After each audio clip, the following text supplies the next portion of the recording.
From the national newsroom of the Canadian Press, I'm Naira Ahmed.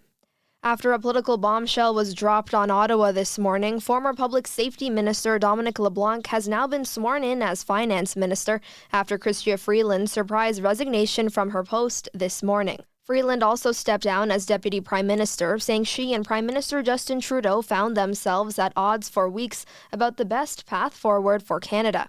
The resignation reignited calls for Trudeau to step down and call an election, as Conservative leader Pierre Poilievre says Trudeau has lost control of the government, and NDP leader Jagmeet Singh says the Liberals are focusing on themselves instead of fighting for Canadians. And so I want to make it very clear, Justin Trudeau has to go. He has to resign. And because of that, all options are on the table. And we'll look at each vote and we'll make a decision. But now all options are on the table.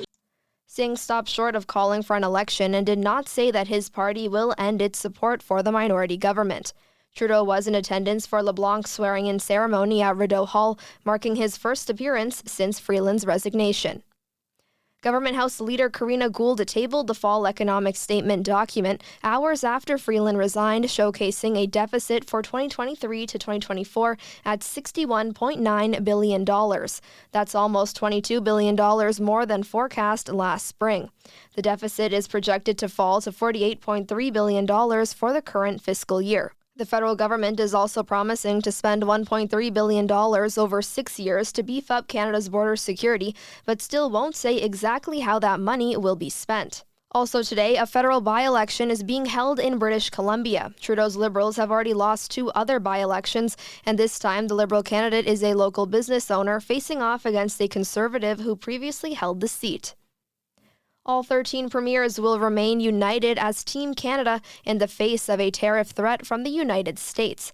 Ontario Premier Doug Ford closed out a meeting of the provincial and territorial leaders in Toronto, painting the premiers as having a steady set of hands on the tiller amid far more turbulent federal waters. It's chaos right now up in Ottawa. The premiers say the federal government needs to do a better job of engaging them on a strategy to fight back against the tariffs U.S. President-elect Donald Trump has promised.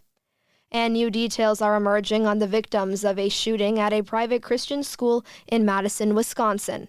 The shooter was a teenager who attended Abundant Life Christian School, who Madison Police Chief Sean Barnes says used a handgun to kill a teacher and a fellow student and injure others, including 2 students who were in critical condition. Why did this happen? What do we know? What was the motivation?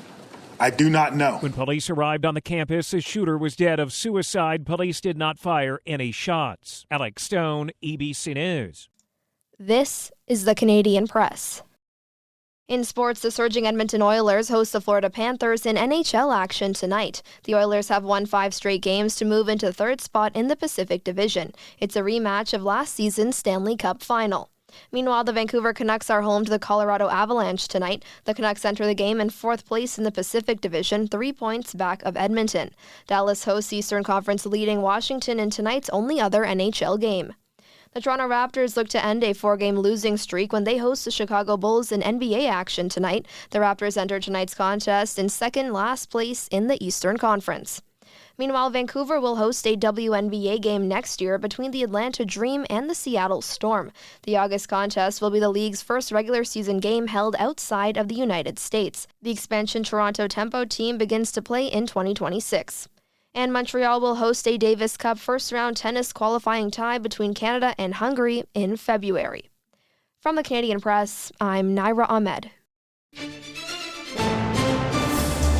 Thanks for listening. Don't forget to follow and subscribe. For more of today's top stories, visit thecanadianpressnews.ca.